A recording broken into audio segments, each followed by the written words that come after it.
Welcome to the Next Level Human podcast. As a human, you have a job to do. In fact, you have 4 jobs: to earn and manage money, to attain and maintain health and fitness, to build and sustain personal relationships, to find meaning and make a difference. None of these jobs are taught in school, and that is what this podcast is designed to do: to educate us all on living our most fulfilled lives through the mastery of these 4 jobs. I'm your host, Dr. Jade, and I believe we are here living this life for 3 reasons and 3 reasons only: to learn, to teach, and to love. In this podcast, I will be learning, teaching, and loving right along with you. I'm grateful to have your company. Here's to our next level.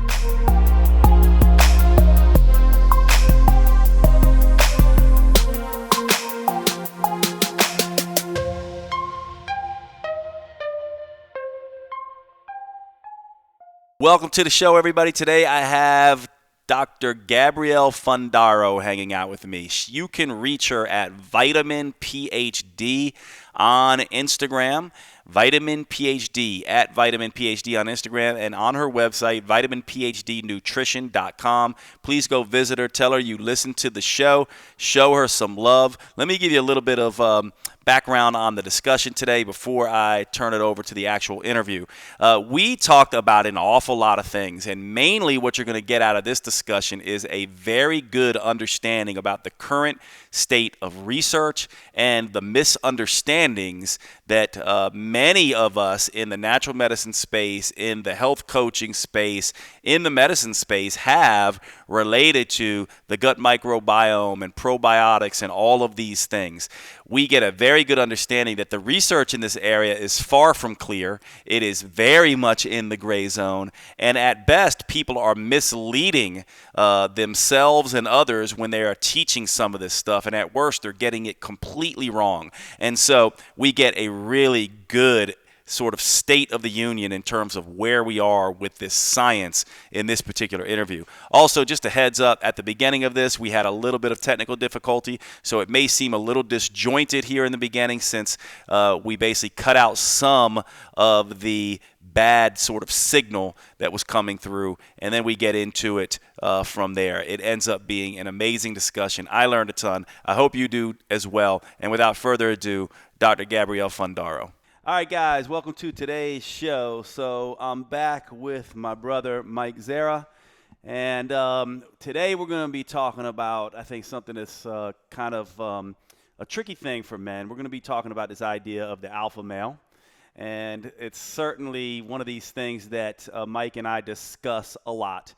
And one of the things that about Mike, and the reason why I like having him on and want to continue having him on, is that in his coaching as a relationship coach, he does a lot with men and women, actually, but he gets a lot of guys who struggle with this because they're kind of in that age range. You know, if you don't mind me saying, Mike, what are you, 35? 35. So he's 35, and so he spans a nice age range between sort of these young 20-somethings that are coming of age into their 30s, and also sort of these lost 40-somethings who are, you know, sort of coming out of long relationships where they haven't been authentic. And he's able to help people sort of rewrite their stories in that inside a relationship. And one of the things that comes up an awful lot is this idea of performing as a male and putting on the act as, you know, sort of the alpha male. And you oftentimes talk about the idea that that's kind of a mistake to be thinking about it that way. So why don't you kind of launch us into this discussion with kind of giving us an idea about this performing that goes on with people who are trying to be the alpha male, and the idea of, you know, the alpha male, the new alpha male, is sort of this authentic male. How do we walk through that process? Yeah, absolutely. And thank you for having me on again. I love talking with you and making our conversations public. Yeah. Because I think there's a lot of value in it. So, wow, this is a big topic. But I guess I'll start with the difference between performing and being authentic. You know, I got a lot out of Mark Manson's book, Models, and he touches on it really, really strongly in that we grow up in an age where we're so easily influenced by Hollywood, you know, stories, Disney stories as children, and we buy into this idea that we need to be a certain thing. You know, we have to seem wealthy, we have to seem successful or together, we have to seem like we drive this car. We just have to seem. And I think when you buy into the idea you have to be something you're not, you constantly have to perform. You have to fake authenticity, right? And by the way, I was victim to this also. I did this plenty of time. And then when I coach a lot of my clients, the people I work with, it's a lot about forfeiting, surrendering to, you're not going to be this person you think you should be. And let's you coach this in your honor code work, is who is this man, who is this person, woman even, that you really feel is an authentic version of yourself. And we tap into that, and then through the work, we understand authentically, what does this person do? How does he show up in the world? He or she show up in the world. And when you can authentically tap into that being, you're almost, what you do, it almost gets called to you naturally. You don't have to think about what you should say, what you should do. So does that make sense? Yeah, it makes sense. It sounds like, and if, I'll just kind of paraphrase to help sort of the listeners. If I'm thinking about this, and correct me if I'm wrong, Mike, but I think about this person who's sort of man or woman, who's sort of going through the world and measuring how to behave off of the reactions or expectations of the people around them, their family, their friends, their potential romantic partners. And then they start showing up in a way that culture says you should be this way. For Correct. example, for a man, it's, you're supposed to have money and be powerful and stand in your power and be assertive and only show emotions at potential times and all of this kind of stuff. And by the way, that's kind of the old way. The new way is you're supposed to be vulnerable and you're supposed to be a little bit more open and you're supposed to be all these things, right? Yeah. But that's still, in my mind, a cultural level narrative, instead of just basically being like, wait, how am I? Am I more the strong silent type? Is that who I am authentically? Am I the more sort of verbal communicative type, open type? Right. And if I am that, it doesn't mean I can't change and take cues from culture, because, certainly that can make us better humans. So we don't want to just be like, I'm this way and I'm not changing no matter what anyone says. But it's to say not to give up ourselves for the culture level narrative, and obviously to grow if that can help us grow, but to more be rooted in who we really are. And I tell a funny story about this. I think I may have told it last time, but I'll just drive this home. I was at a networking event, one of these entrepreneurial events, and I was surrounded by a bunch of women who are sort of colleagues and friends of mine in the space, and we got into this discussion about men crying, right? And one of the things that they said is, they were like, well, how often do you cry, Jade? And I'm like, wow, I don't think I've cried since probably high school. And what was really interesting for me is then what happened at that point is, one of them said to me, and she didn't mean it in a negative way. It was just funny that she goes, oh my God, I thought you were such an evolved male. And I think she caught herself because she wasn't trying to put me down or whatever. And I found that was funny, because so then rather than like, I didn't really get a hit. I just said, oh, that's interesting, the cultural level narrative in this space. And then I said, well, what would you rather have? Someone who cries all the time, or someone who never cries, or just someone who's just who they are and kind of cries whenever? And it immediately changed the conversation. And I think that's the sort of balance there. Men now, right, old school man culture would have said never cry. Right. Today's culture would say you should be crying on a regular basis. And an authentic male, I think, would be like, I'm going to cry when I feel the need to cry, and I'm not going to cry if I don't feel the need to cry. I couldn't agree with you more. Everything was beautifully said. And I feel like going back to the new age alpha male, like the 21st century alpha male, it's being so, I'm going to use your words now, confidently detached from any expectation or outcome. And you're so rooted in self that if you want to cry, you cry. You don't base your actions or anything off other people's reaction or what you are afraid to get. I feel like a lot in today's world, a lot of people are afraid of rejection. Yeah. So when they go out to a bar or out on a first date or even on multiple dates, they're performing just to avoid being rejected. Yeah. So it's like, I ask my clients, what are you doing? Like, is this something you can sustain long term? The answer is no, to be honest. And you shouldn't. The reason I feel no one should be afraid of rejection is simply because we're always vetting. We're constantly trying to find not only ourselves but the mirror in our partner. Is this someone that I can authentically cohabitate with, be with, grow with? And you can't do that if you're constantly performing. So again, the confident detachment piece for me is critically important in the new age alpha male, because that man, or that man in this case, shows up in a way that's truly himself and not concerned with any repercussions for being that person. Yeah. Talk to me a little bit about how would someone know that they're performing? How would they actually, kind of know? They're out and about, they're trying to be themselves, and, maybe they're out at a bar, but maybe they're just hanging out with friends, having coffee or whatever. How do you know when you're performing? What are some telltale signs? Yeah, that's a phenomenal question, but I'll say to encompass it, it's all under the umbrella of premeditated, right? You have an idea of what you're going to do, right? If all of a sudden, you see a fire in the house, you're going to do whatever you can to put it out. There's no, you don't think about, should I go around the side? How do I put this out? It calls to you. So I feel like when I see a lot of people perform, they're saying or being something that's not authentic to them, right? So they're using pickup lines that inauthentic. They are. I mean, you can help me with this one, but I'm sure you've seen plenty of guys go up to women and stand a certain way. They're peacocking, or they're trying to do something to draw attention to themselves, which may not be in their natural being whatsoever. So it's hard to tell. It's hard to see when someone else is doing it if you're not in the situation. Yeah. But it's anything someone does that is premeditated. You're thinking about what to say, what to do, how to be, versus showing up and even fumbling on yourself, like going up to someone you think's attractive and be like, "Wow, I think you're beautiful." If you stumble on that, but if it's authentic to you, right? There's a lot of learning and power in showing up just authentically raw in that moment. Yeah. Yeah, and I would say, to me, and it's funny because I think I oftentimes talk about this idea of base level, culture level, next level human. The culture level, we fall back into these states. And so I know that I perform at times, and I can also am very good at telling when other people are performing.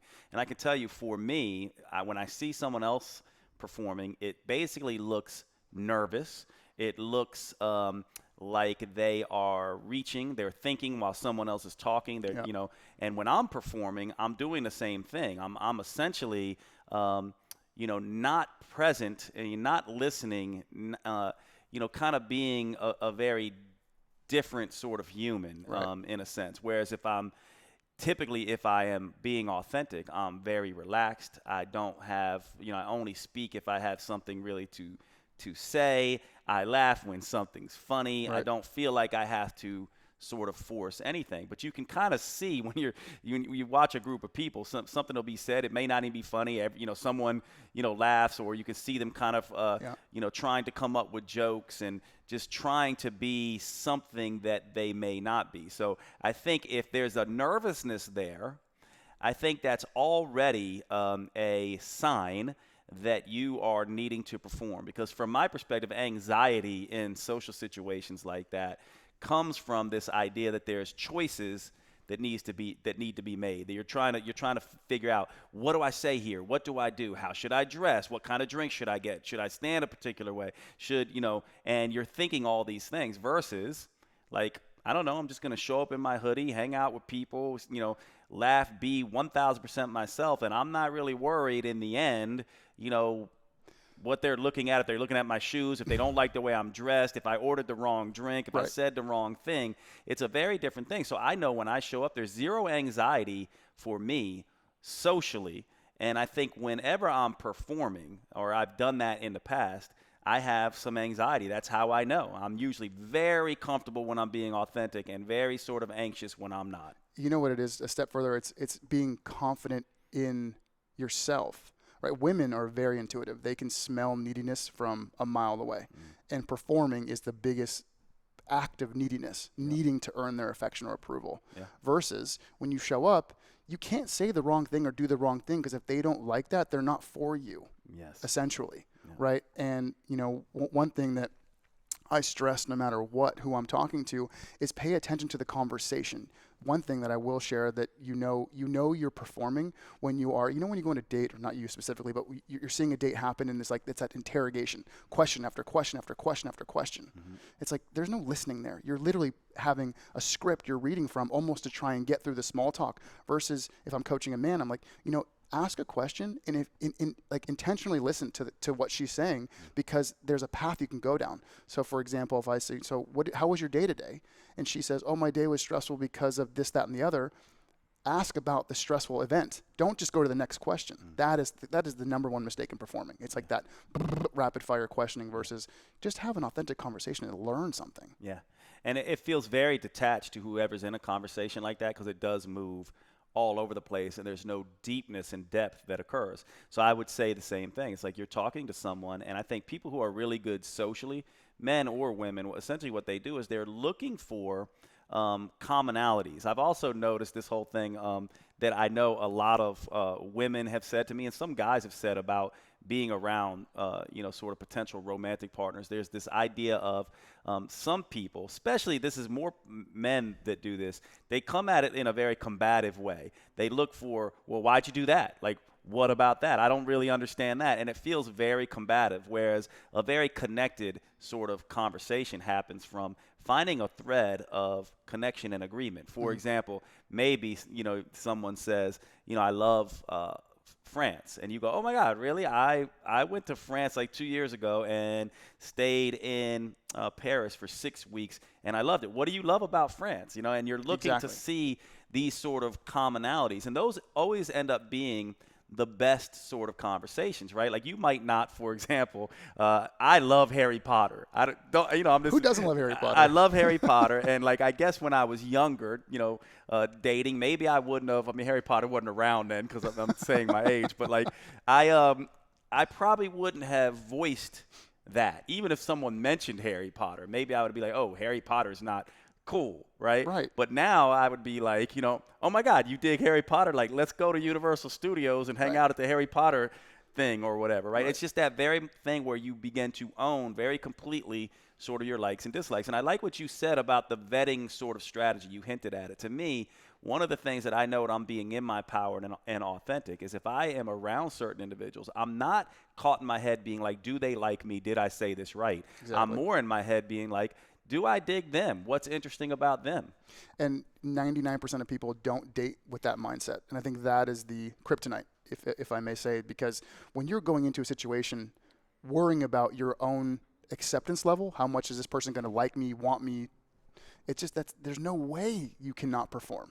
Guilty as charged, right? We've all, like I said, we've all done this. But when you come at it from a place of, I'm just going to be myself and I'm going to see if I like this person on a date, or even when you're dating, that's so powerful, right? How can you show up in that space versus the other? It's a completely different mindset. Yeah. I love the idea, and it's funny now because I can speak from this experience. I'm 46 now. I essentially am. But you don't look 46. I appreciate that. It's the shiny head and fat face. Not at all. Makes all the wrinkles go away. I always say you can't have wrinkles and be fat. No, I'm teasing. But no, I feel like in the end at 46 now, if I'm dating people, I look at it that way, man. In no way, shape, or form will I try to be a different human than what I am. But I do also think this is the other side of the coin, as I always like to make it a little more complicated than it is. But I also do think at my age, what you run into is sort of another thing where, to me, there's authenticity and there's sort of owning who you are. But then there's also this idea of being like, you know what, I'm not perfect and complete and do want to grow and experience. And this is the other side of neediness. Someone who's kind of needy and or performing doesn't want to show that they want to grow or learn anything. It's another thing about authenticity that's weird. The other side of this coin is like, I know everything already. I'm 1,000% me. I'm not going to change. I know my type. You have to be a certain way. Like, if you're not, I'm not going to see you, right? And I think women do this a lot. And men do this a lot, where it's sort of like, I also am looking now, not just to be 1,000% Jade, but also realizing that I'm not 1,000% complete. And there are so many things I don't know that this person may be able to enhance me in some way, teach me something in some way. And so to me, this is another aspect of not being needy. It's sort of the idea of, sort of vulnerability in a sense. And an alpha male traditionally is like, I know everything. Right. And I think this is another subtlety here about being like, I may need to change a little bit. It's not just about being, I'm 1,000% me, like me or hate me, blah, blah, blah. That to me is also a form of insecurity because it shows a degree of emotional rigidity. And I think that we need to also be looking at why we're interested in people in the first place. And I do think it's about growth. Yeah, completely agree. And I think one thing I'll add to that, and that I've been hearing a lot lately in my coaching, is this term narcissistic male, right? I've heard it a lot this last few months. Like, I'm dating a narcissist. This guy's a narcissist. I'm like, well, tell me more about his narcissistic traits. What is a narcissist? What, to you, what is it? And it's always about being a selfish lover, always about him, his time, his schedule, his work. And to me, being a narcissist is I won't get into this down the rabbit hole, but it is extremely detrimental to growing with someone. Mainly in the sense of you can only perform if you're a narcissist, because you're constantly acting from this place of me, I want, versus showing up for the partner, for your relationship. And when I try and coach anyone through dealing with a narcissist, it's really like, to your point, is this person growing you? Is this person seeing you for your power, or are they own stuck in their being and who they are? And when my firm belief is, if someone can't see you for your power, your unique superpowers, your strengths, and what you bring to this partnership, they don't really respect you. Yeah. And they probably don't respect themselves. Yeah, and by the way, that whole thing is like, when that happens in a relationship, and sort of early on, there's some flexibility there, but authenticity and sort of being yourself really is about having boundaries in that regard, and realizing that, hey, these are my powers. You either appreciate that or you don't. And if you don't, I really don't have a whole lot of time for you. Right. But by the way, the whole idea of narcissism, this is an interesting thing. And I would just say narcissism is a true diagnosis, so it's a very, very overused term. Yeah. So in the medical community, you actually get diagnosed as a narcissist. And by the way, if you want to know if you have narcissistic tendencies, you can take a quiz online, which I actually just did because I was reading a paper about narcissism, and I was like, let me go and kind of see my narcissistic traits. And so one of the other things about narcissism, though, and I know I always kind of complicate it, is that narcissism is indeed, the major traits are someone of exaggerated self-importance. So in other words, they think that their shit doesn't stink. They believe they are the smartest person in the room. They think they've got all the right moves. They think that, whether they have educated themselves or not, they think they're the expert in, romance, or they're the expert in nutrition because they've read one book. Narcissism tends to make you do that. It tends to make you go, well, I've watched a documentary on nutrition, and so now I'm an expert on nutrition. The opposite of narcissism is someone who goes, wow, that's really interesting, but I really know nothing. Now, what's interesting about that, though, is the extremes on either side. You definitely don't want an extreme narcissist, but you also don't want someone who has no narcissistic tendencies, because then they have no background at all. They're just kind of pushed around. So it's really interesting. What we want to kind of think about is we want to find people who are arrogant enough to know that they're special, and insecure enough to know that they're not anybody special, right? So exactly. It's like that. Yep. It's both. You kind of want to be both, and I think that is what maturity and authenticity does for a male or a female. They essentially go, listen, I've been around enough to know that I'm not that damn special, that I don't have all the answers, that I have a lot to grow, but I also have been around enough to know and done enough personal work that I like these aspects of myself, and with these particular things, I'm not going to compromise. And so they kind of have this flexible boundary nature about them, I feel like, where it's just like, yeah, I could really grow in that. They're flexible and a little bit open-minded to learn, but they also can be very rigid if their boundaries are crossed. So it's a question for you. A 21st century alpha male would have some narcissistic qualities? Yeah, I would think so. I would think you want someone, and this is where the power principle comes in, right? If we look at charisma, it's power, presence, and warmth. And so the power aspect of that has to deal with some levels of narcissism. We all respect and want somebody who steps up and is in their power, you know what I mean? And essentially is just like, here's who I am, here's what I do, here's how I show up. However, if that goes too far, where it's like, what you do is not important, how you show up is not important, it's all secondary to me, I'm the smartest person in the room. Mm-hmm. I'm the best looking person in the room. Mm-hmm. No one's a better lover than me. I got it all figured out. That's when it goes too far. So Yeah. I would say someone who is authentic, right? We have this weird thing in our culture where it's all about humility and don't step out of your zone and know your place and that kind of thing. To me, that's not authentic either, because every human has very defined, amazing qualities that are their superpowers. Yeah. And to me, authenticity is about owning that. And then authenticity is also about saying, you know what, I'm not perfect. I also have extreme weaknesses and dysfunctions related to me. So help the listener. I mean, I'm trying to help them, like, because that line you just talked about it's a fine line. Mm-hmm. You know, like that. I'm so confident in myself and my abilities and who I am, and detached from any outcome. But then help me figure out, like, where's that line where you cross it into I know everything, and so help me understand that. Yeah, I mean, I think it really comes down to when you're in conversations with people, you can see this all the time. It's literally, we all know friends like this, where certain things come up, they're very argumentative, Mm-hmm. right? And I've heard women actually use that term about men. They're like, "Ooh, I didn't love it. He was kind of argumentative," and and I'm like, "Well, what do you mean by argumentative?"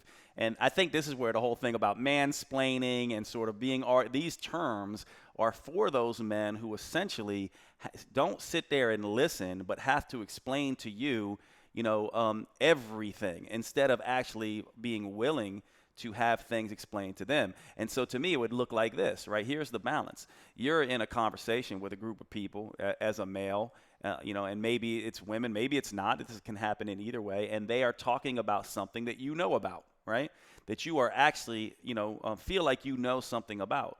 And what will happen is, if you're a narcissist or you have those kind of tendencies, or you're a little bit on the wrong end of that equation, you will begin to, or the negative end of that dichotomy, you will begin to want to feel the urge and the pinprick to start interjecting and to start explaining and start to be like, well, I read this and I heard that and I don't know about that, right?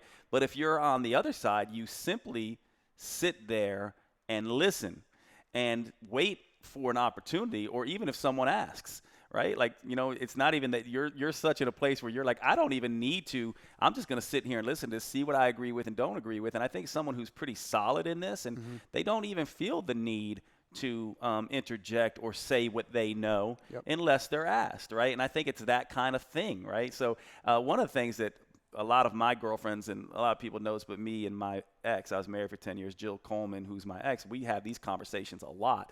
And one of the things that she oftentimes talks about, and I talk about, is this idea that we can sit there, if you're in the conversation, you could kind of see individuals who just sit there and listen. And they listen and they listen, and they're definitely kind of engaged, but they ask a lot of questions.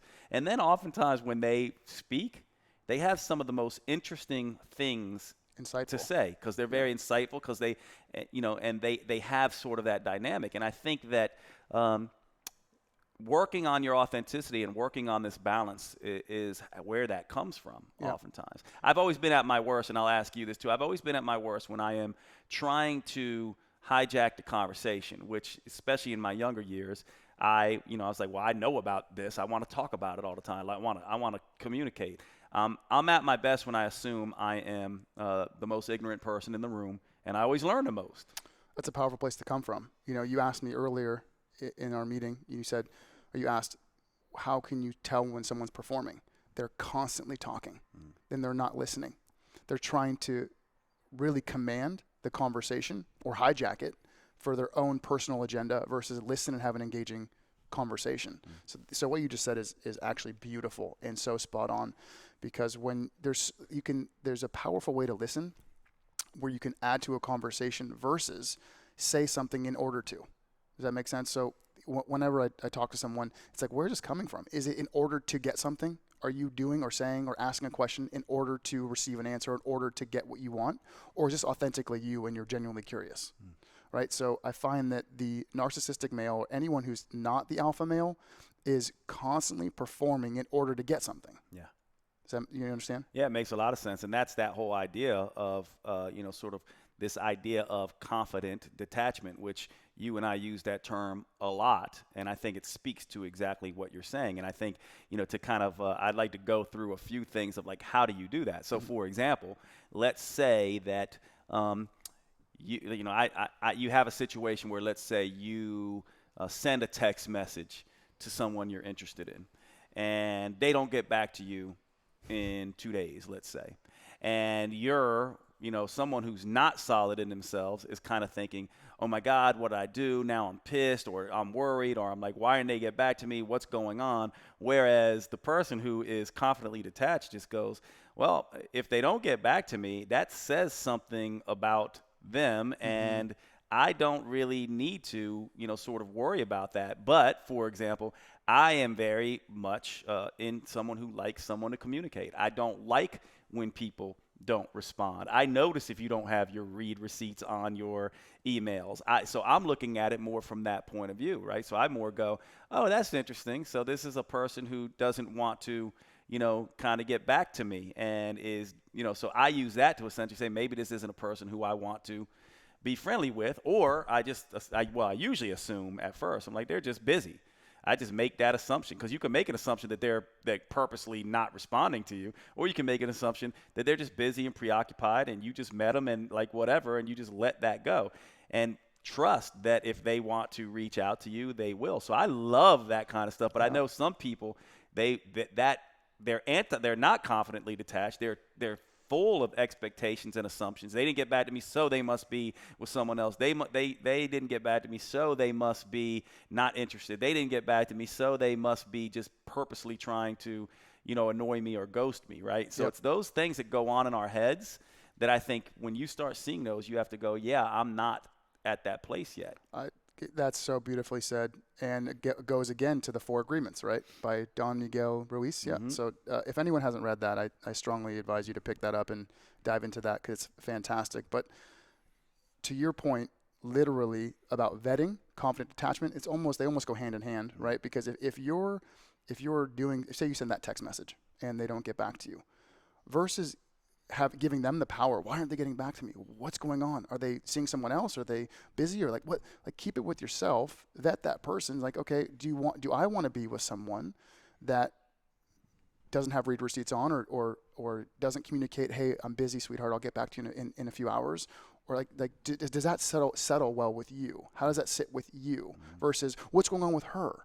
Yep. So keep it with yourself. You've always taught that. I teach that, to constantly vet. And then I was going to say something. I didn't want to interrupt you, but it was about the types of neediness. Sending that text and following up text after text. Where are you? What's going on? Those essay long texts, that, I'm going to steal your words, that is repulsive to a woman. Yes. But that's only one type of neediness, right? Like, I'm not going to condone that. I'm not going to say any man should do that, or woman. Nobody likes that incessantness. But for women, neediness is a feeling. It's that energy that you don't have to send that text message. If you're emitting an energy that is still frantic and showing that anxiety, women are going to pick up on that from a mile away. Yeah. They're going to see it. They're going to read it. So even more reason to be confidently detached from any expectation or outcome, and just be good with yourself. Get rooted in yourself and always come back to, am I being who I want to be in the world? Yeah. And if you can stay there, right, and stay detached from, because that's where the anxiety comes from, the attachment to the outcome or expectation. Yeah. This is I love this, and this is how I would handle it now, right? This is because there's two sides to that. One, let me text. What are you doing? How come you didn't text me back? The other is, I'm going to go black now. I'm going to go dark. You text me, I'm not going to respond to you. That's another form of, to me, performing. To me, how I would handle this, right, and the way that I think a confident male would do this, or an authentic sort of authentic alpha, I guess, would do this, would be like, I send the text message to you, and let's assume, just so we have context, let's assume this is someone you've just met. They expressed some interest, you're interested, and you text them. You've had enough interactions. You really haven't, maybe you've been out on 1 date, 2 dates, and you're wanting their attention. So you send this text, and you're just like, hey, what's up? What are you doing this weekend or whatever? And they maybe had mentioned last time you saw each other that they wanted to hang out this coming weekend. So you're just kind of checking in. No response, right? 2 days, let's say, go by. Here's all I would do is just be like, hey, I was really looking forward to seeing you this weekend. If you're busy, no big deal, but let me know if you want to hang out. And to me, that would be if they don't respond to that, that's basically the last text I would send, because here's what I did. I said, I'm not hiding anything. Hey, I'm letting you know I really wanted to see you. I was really looking forward to that. Nothing wrong with that. Some vulnerability in that, yes. It's kind of just say, hey, I was hoping we see each other. No response back to me. At that point, I no longer, being an authentic male, want to deal with someone who is not going to respond to that text. And there's very little that would allow a woman to come back to that for me. I'm not mad about it, but unless they were just like, oh my God, I had the worst week, this and this happened or whatever. But if they just are not going to respond because they got other stuff going on, my interest goes away at that point. And I would suggest that we as humans are vetting people in that way. Don't perform. Don't be like, where are you? What's up? Like really checking in. And also don't do this thing where it's like, well, I'm going to give you the silent treatment too. Simply say how you feel, what you want, and what you prefer. That lays out the sort of boundary that you have. And then they get to respond or not. And if they don't, fantastic, because you've just vetted someone that maybe you don't want that kind of communication. So I set up for me, and I want to ask you what your honor code is, but that's the point of the honor code. The point of the honor code is like, I want someone who's kind, generous, a fantastic communicator, and not afraid to tell me exactly what's going on. It's not going to keep me in the dark. That's important to me. So to me, I look for that in any relationship, male or female, and I also, especially in romantic relationships. And so to me, I just go, oh, this is a perfect opportunity to see, is this person kind? Are they generous? And can they communicate? You're stealing my spotlight. I can't add much more to this. But I will add, a lot of power comes in the why. Right? If I'm working with someone, I can't just give them the advice, him or her the advice. I have to, ask them questions so they can come to the answers themselves in a way. And the question I get a lot is, well, why do I feel the need to be needy in this sense? Or why do I want to text? I don't have to text my friends 10 times. Like, why? And it can 9 times out of 10 really be boiled down to the story you're telling yourself about this person, right? Like, for a man, it usually comes down to, she looks a certain way, or she fits this idea of who I thought I was going to be with. And that mental story that you already have kind of hijacks all your self-confidence, and you're rooted in self, where you're doing things out of character. A lot of people say, I never thought I would do that. I never thought I would say that. And it's because that story that they come up with. So to understand where that story start and stop, where the story start and stops, is critically important to understanding your behavior. And then again, being rooted in self. And you can only be confidently detached when you check your story. Like, I'm going to pause the story. I'm going to get back in touch with me, myself, and see where I am. But I thought that was beautiful. So just to give the listener some power, if all the men out there some power, I have certainly done needy things, and I'm not impervious to doing them again just because I have the awareness.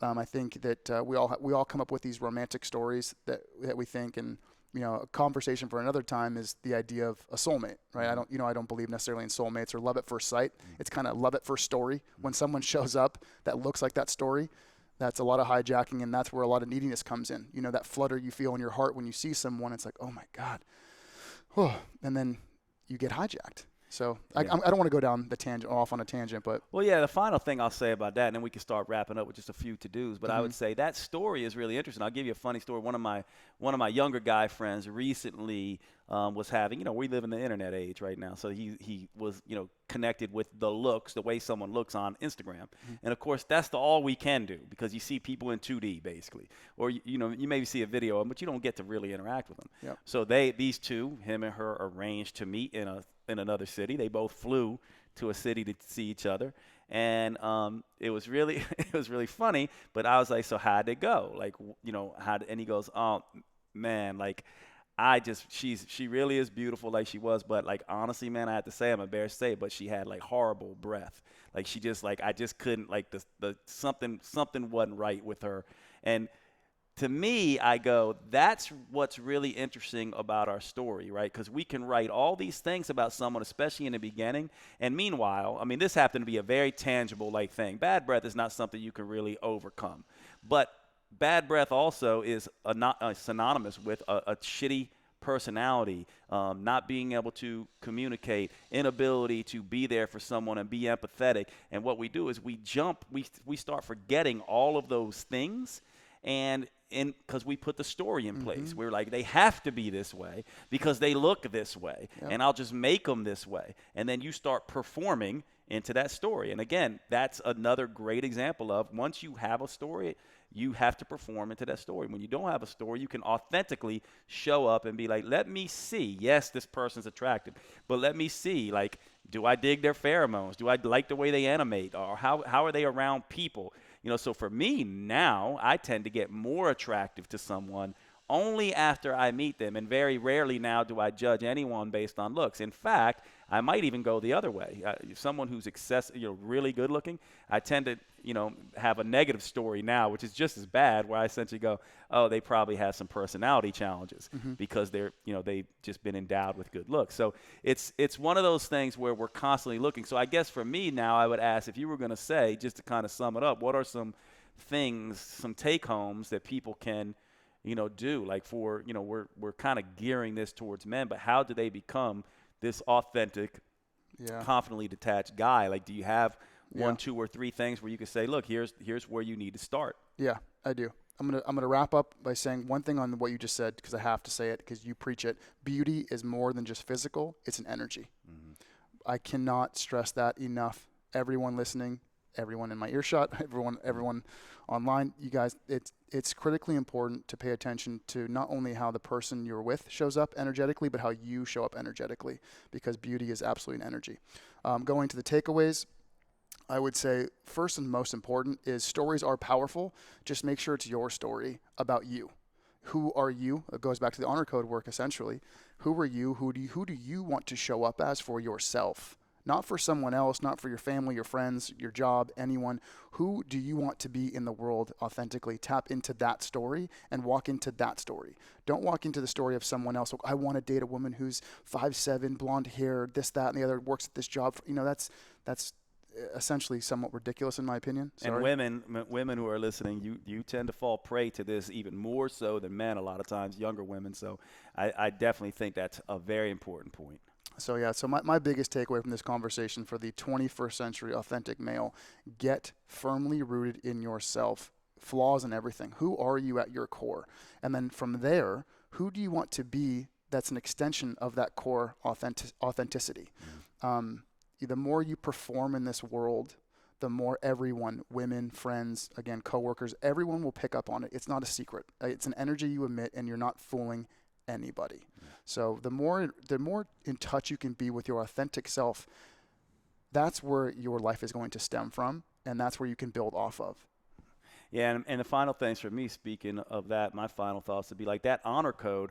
Here's how it manifests when you are, interacting romantically. Once you define that, and by the way, on my site, jtita.com, for this episode, if you're listening to it, I'll put a link to how to do your honor code there for all of you listening. But once you do that honor code, now the honor code is essentially a way of behaving in the world that you choose for you. But it's also a set of boundaries that you have that you will not sort of tolerate. And so then when you meet somebody, it's no longer performing, because you're no longer trying to say, how do I show up for them to make them like me? But it's more like, how do I show up as my authentic self to see whether I like them and how they flow into that. For example, I might want to be kind and generous and a good communicator, and I might run into this woman who is a much better communicator than me. That's one huge plus for her, where I'm like, oh, she can help me sort of in that regard, and I like that aspect, right? And so it both tells you what you don't want and what you do want, and I think that is the key. So you have to be grounded within yourself. I'm going to give one last example. I'm a big fan of analogies. So everyone asks me, it's like, so how do I know what to do and not perform? Like doing and performing, it's the same thing. Well, the common analogy or example I'll give is, that of people that excel in their field. Let's take Michael Jordan, for example. Michael Jordan, I would venture to guess, even bet, he didn't wake up with a to-do list. Like, I have to wake up at 5 a.m. and go to the gym. I have to go shoot 100 baskets, 100 shots at 7 a.m.